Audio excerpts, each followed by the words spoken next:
Salutare, dragilor! Astăzi vă invit la o lecție de matematică în care vom avea câteva exerciții de adunare a numerelor 0-20 cu trecere peste ordine.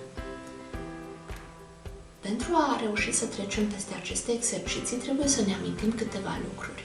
Trebuie să ne amintim cum îl compunem noi pe 10 sau cum îl descompunem. Să vedem cine ne formează o 10. Dacă aici avem 0 și aici avem 10, am format o 10. Foarte bine. Acum avem aici un iepuraș și aici ne-au rămas, câți iepurași ne-au rămas? Ne-au rămas exact 9 iepurași. Foarte bine. 2 iepurași, 1, 2, 3, 4, 5, 6, 7, 8. Plus 8 iepurași ne formează 10 iepurași. Acum, câți iepurași avem? 3 iepurași plus 1, 2, 3, 4, 5, 6, 7. 7 iepurași formează 10 iepurași. 4 iepurași. 4 iepurași plus 2, 3, 4, 5, 6 plus 6 iepurași formează 10 iepurași. Acum, dacă am mai pus 1, aici avem 5 iepurași, da? Avem o grupă de 5 iepurași plus 1, 2, 3, 4, 5 plus o grupă de 5 iepurași formează 10 iepurași. 1, 2, 3, 4, 5, 6. O grupă de 6 iepurași plus o grupă de 4 iepurași ne formează 10 iepurași. Acum avem aici 7 iepurași. 7 iepurași plus 3 iepurași formează o grupă de 10 iepurași. 8 iepurași plus 2 iepurași formează 10 iepurași. 9 iepurași plus 1 iepuraș formează o 10. 10 iepurași. Iar acum 10 iepurași plus 0 iepurași formează 10 iepurași. Acum că am învățat compunerea numărului 10, putem trece la câteva exerciții pe care vi le propun. Astfel, avem 8 plus 8. Să ne amintim puțin cum rezolvăm adunările. Vă propun o metodă foarte simplă și anume, al doilea termen al adunării îl voi descompune așa încât primul termen împreună cu numărul pe care îl descompun să ne formeze o 10, da? Și aici să vedem cum reușim să descompunem al doilea termen. Avem 8 rățuște plus 8 iepurași. Cum îl descompunem pe al doilea termen 8? Așa încât 8 plus cine este egal cu 10? Exact, dacă mai adaug 2 iepurași ajung la 10. 8 plus 2. Și atunci, 2 plus cine îl formează pe 8?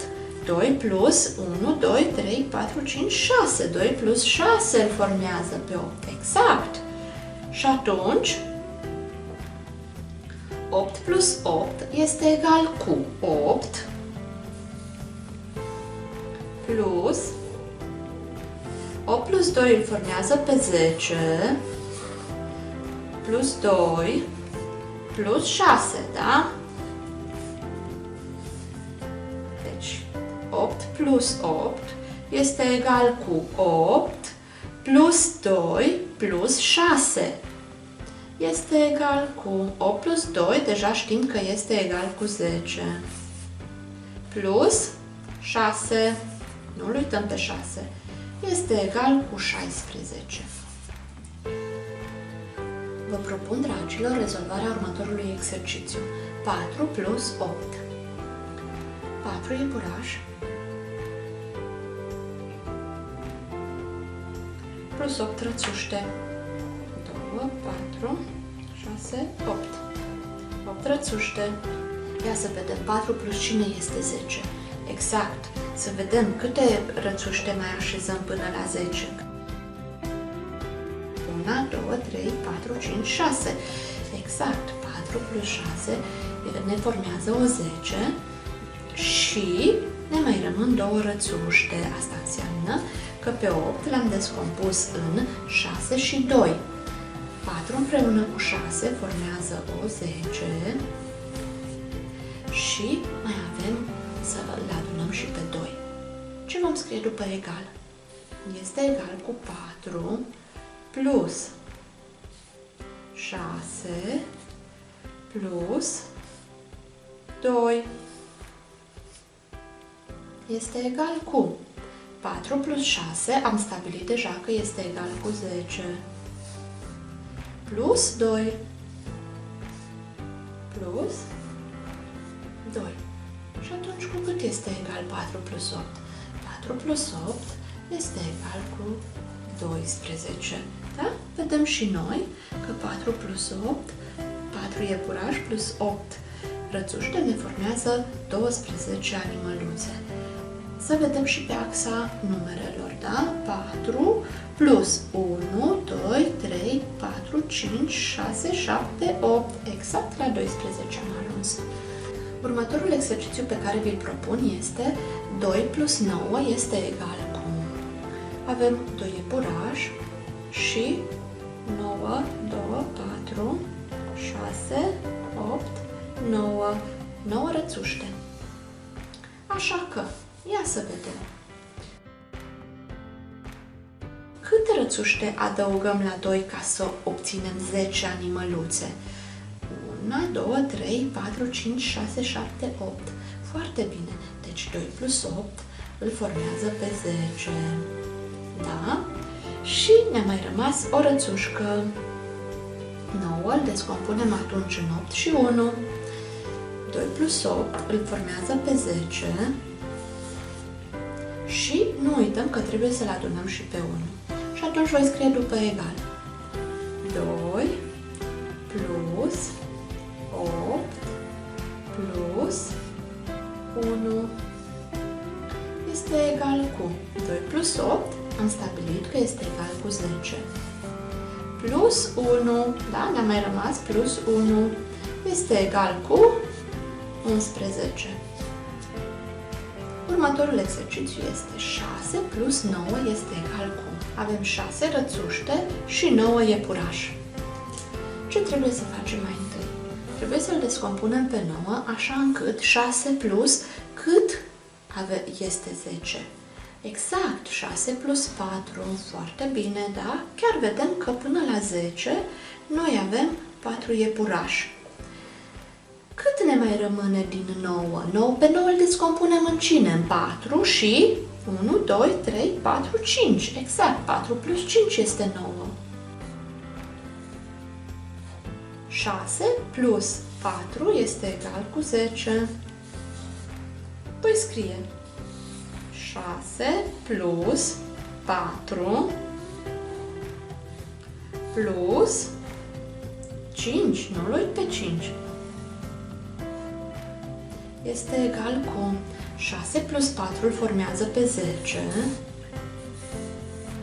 plus 5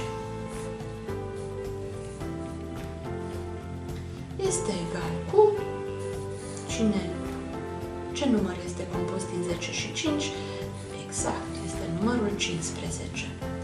Următorul exercițiu este 9 plus 4 este egal cu... Va trebui să adunăm 9 rățuște cu 4 iepurași. Cum trebuie să-l descompun pe 4? Exact, 9 plus 1 este egal cu 10 și ne amintim, 4 este compus din 1 și 3. Atunci, 9 plus 1 ne formează o 10 și încă 3 de la descompunerea lui 4. Vom scrie după egal. 9 plus 4 este egal cu 9 plus 1 plus 3 este egal cu 9 plus 1 am stabilit că este egal cu 10. 10 plus 3. Ce număr este compus din 10 și 3? Exact, este numărul 13.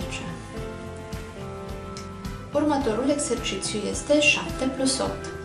Avem 7 rățuște plus 8 iepurași. Cum gândim? Cât mai punem pe lângă 7 ca să ajungem la 10? Exact, 3. Atunci îl descompunem pe 8 în 3. Da, exact, 3.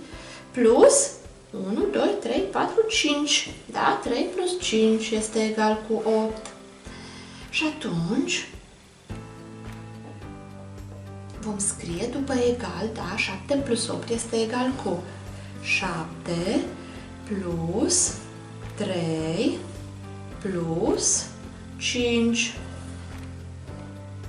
este egal cu 7 plus 3, da, știm că îl formează pe 10. 7 plus 3, 10 plus 5. Ce număr este compus din 10 și 5? Exact! Numărul 15 este egal cu 15. Foarte bine! Următorul exercițiu este 5 plus 6. Avem 5 rățuște și 6 iepurași. 5 plus cine îl formează pe 10? Exact! 1, 2, 3, 4, 5. 5 plus 5 îl formează pe 10. Și pe 6 îl descompunem atunci în 5 plus 1. Noi știm că 5 plus 5 este egal cu 10. 5 plus 6 este egal cu 5 plus 5 plus 1 plus 1 este egal cu 5 plus 5 este egal cu 10, am stabilit deja, plus 1 este egal cu 11.